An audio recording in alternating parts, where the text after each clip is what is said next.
that's the dangerous side. That's the gunning side. And I can look along just like this. Oh, it's already going. There we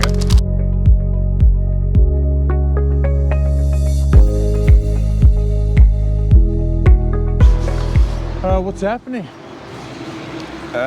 So we have a Corymbia maculata to drop. They're a good solid tree, really good timber. Can't see any faults around the base or the ground. There is a union here, which I'm not concerned about. There's no included bark, can't see any problems with it. Bit of reaction growth, but it's all actually a really good, healthy tree down the base here, in the ground, nice and good. It's got a bit of dieback at the top, so this is probably why they want to remove it. And it's just dying back because it's under stress for some reason. So if we're going to drop this, where does it want to go and where do we want to put it? If we were to just chop it off at the base or here where we're going to cut it, it would be almost straight up but slightly out that way, but we're going to drop it over that way. So we've got a couple of wedges. We're going to risk it. We're not going to put a rope in it because it'll go over pretty easy. I think it'll probably go over even without wedges. But if you want to figure out the lean of a tree, go to where you want to drop it, put your finger where the hinge wood's going to be, which is not in the center, it's going to be a bit further that way. And then what you want to do is stand here and draw a line up the tree. So most of the weight is out there, but we got wedges, so we'll make sure it's out there. So I'll mark this up. We don't normally do this, but I'll mark it up just so people can see what you're meant to do when just doing a standard fell.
So it's not perfect, but you can see the lines. We want to drop it that way. We're going to cut a 30% of the diameter of the tree. 30% will be scarf or gob. And how open it is, so I could have done this top line way up here and cut straight down, or I could have done it much narrower. It all depends on what you want the wood to do.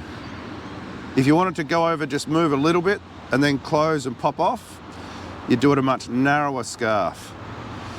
If you want it to go almost all the way over and hit the ground, then you do a really open scarf. The reason I do a top cut first is because I was first taught by an old logger, an old forestry worker, and I find it's just easier on these little trees. It's also good, so once you do your top cut, when you come in with your bottom cut, you can actually see through the kerf and see the tip of the bar over here, so you know when to stop cutting. The downside of doing it like this, and the reason I don't like it, is when you get into bigger wood, and if you're climbing, if you do your top cut first and then go to do your bottom cut, this whole wedge or scarf drops down onto your chainsaw. So when you're doing bigger stuff and climbing, do your bottom cut first. And if you're just learning, learn the bottom cut first. It's just a better way to do it. Because when you do eventually get to bigger stuff, it'll help you out. If this is a really big tree and we're dropping it here, I can also just do it in sections. So I can do this section, bore in, pull this bit out, and then keep going like that. But this is a really simple one.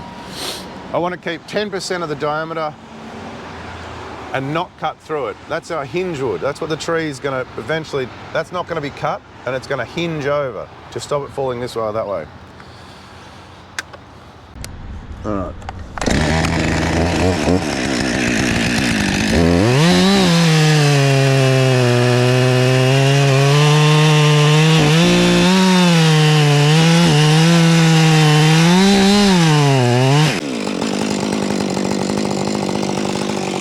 So when I'm doing this, I've got this line on my chainsaw. And that's for gunning sights. So I can get down here and I can look along just like this. And that's where I want it to go. So when I'm doing my top cut, if it's aimed directly at that red thing over there, when I do my bottom cut, I can pull the chainsaw in until it's aimed at that red thing.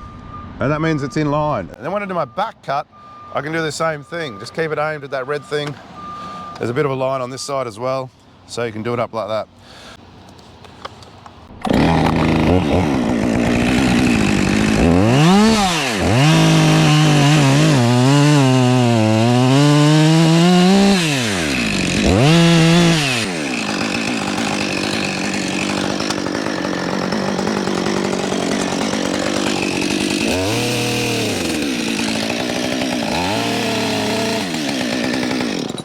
So my bar wasn't quite long enough to get through the wood, but I used the gunning sights on the chainsaw to help decide where to stop cutting.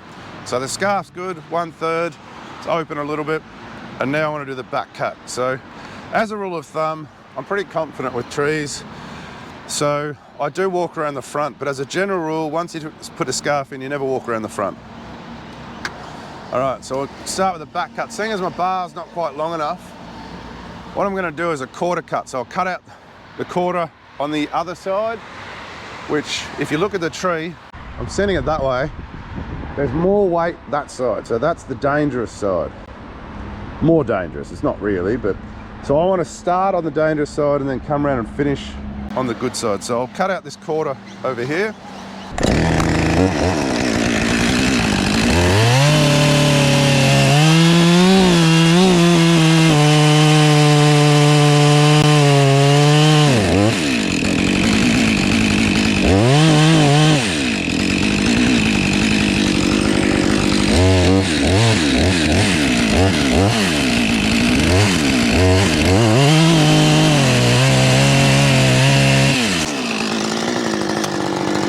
And I just bored it in a bit. I cut a bit further around out here so I can match the line. Then I go in and then I bore it in the middle bit, because what will often happen is if you do a quarter cut, sometimes there's a middle triangle that people miss. So I've got that side done. Always leave your wedges and axe at the back of the tree so you can get them from either side. You know, overkill with my sledgehammer here.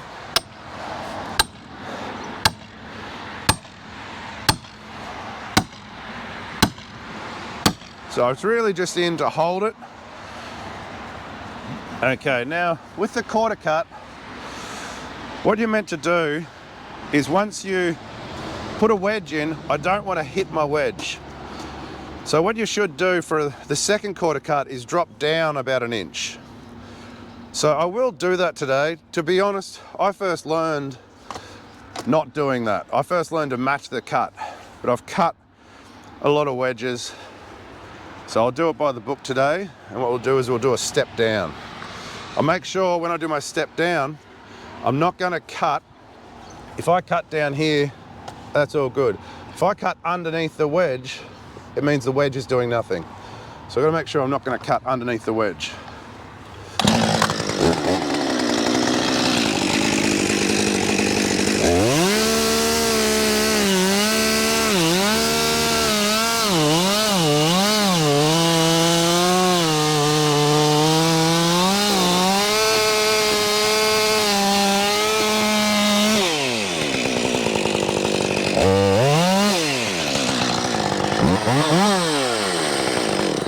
Always turn your chainsaw off so you can listen to the tree. Oh, it's already going. There we go. Like I said, it would have gone over without the wedges. Oh, I managed to cut a little bit in the center there when I bored in. Not the end of the world if you cut the middle out. For really large trees, where your bar's not long enough, what you can do is you can bore straight in and cut the guts out anyway. So it's not as important as long as this bit's important, and it's a nice straight line.